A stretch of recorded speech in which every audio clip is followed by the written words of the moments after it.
Army! As you know, Big Hit released the tickets for the BTS World Tour, Love Yourself, Speak Yourself. Again, we find ourselves in this state of anxiety just trying to get a hold of one ticket, but I am assuming that you're watching this video because you couldn't do so and you are planning to buy a ticket from a reseller. I personally have experienced selling tickets as well as trying to buy a ticket from a reseller, and I actually got scammed during the world tour for Love Yourself.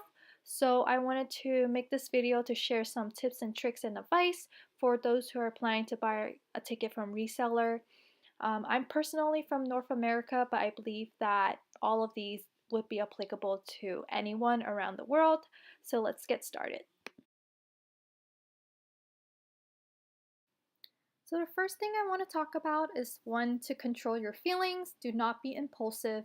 I think a lot of people, when they can't get their hands on something that they really want, they start falling into this sense of impulsiveness where they just want to get a hand on a ticket as soon as possible, and that will most likely be through a reseller.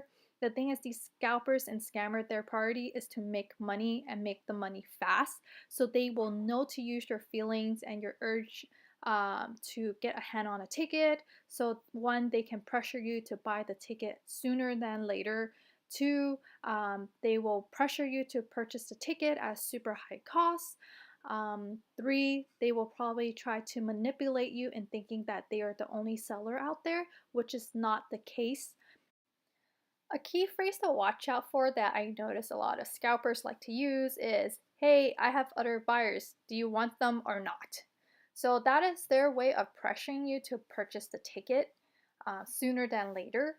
So I want you guys to keep in mind that there are also other sellers out there. They're not the only seller. So if they're pressuring you or they're saying things like, "Hey, you're not a priority, I have other buyers on the line," then go ahead, let them sell it to the other buyer. You'll just find another seller. Moving on, once you find a seller that you're comfortable with, let's start making sure that they actually have a ticket.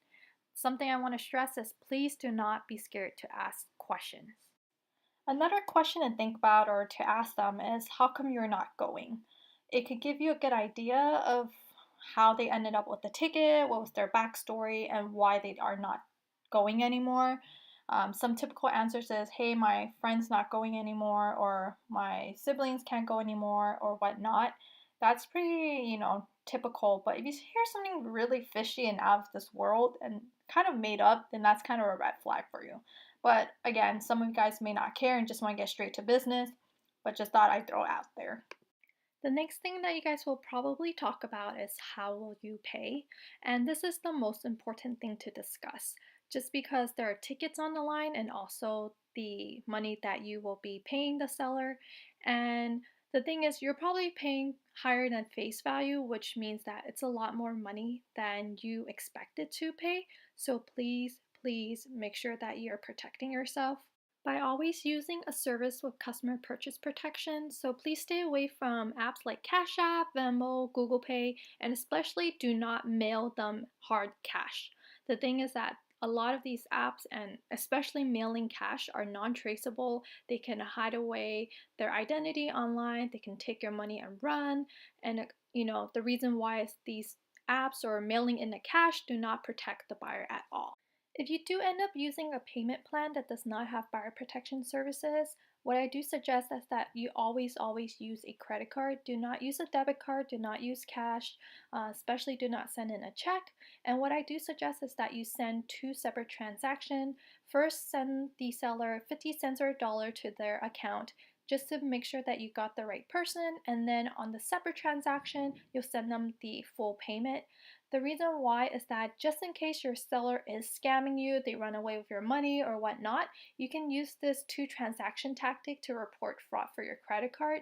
The reason why is a lot of, people who hack into people's credit cards and whatnot, they like to send small transaction first just to make sure that the account works, and then they send a second transaction with a lot more money. So this can help protect you and give you an opportunity to report fraud to your credit card. If meeting in person is a form of transaction that they offered and one that you feel the most comfortable with, please bring a friend along and please choose a meeting spot that is in a mall, somewhere that's super busy so that there are people there, there are witnesses there in case something does happen. The next thing is communications, very, very important. Please always talk to the one that actually holds the ticket. Please try to talk to them through a network that has their personal identification so that you can track them, you know their full name, you see their picture. I know that those can be, faked as well, but at least it gives you a sense of identity. If you're going to call the person, make sure they are not using a Google Voice number because those are not trackable as well. They can also block you right away. And please always monitor their activity on their social network first before you actually start to purchase the ticket. If you do go on any websites to buy reseller tickets, please avoid sites like Craigslist or any other type of independent third-party sites. So StubHub is a great one, Ticketmaster as well, since they have buyer protections.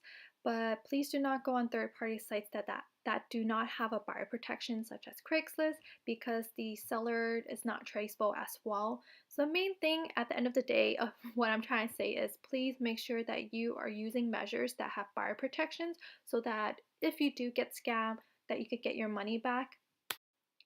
The last thing I want to wrap up with is please shop around and watch the market. Unfortunately, ticket reselling, scalping is a business. So like every other business are highly variable, dependent on supply and demand. So please do not panic. Please do not be desperate. Please, again, do not be impulsive.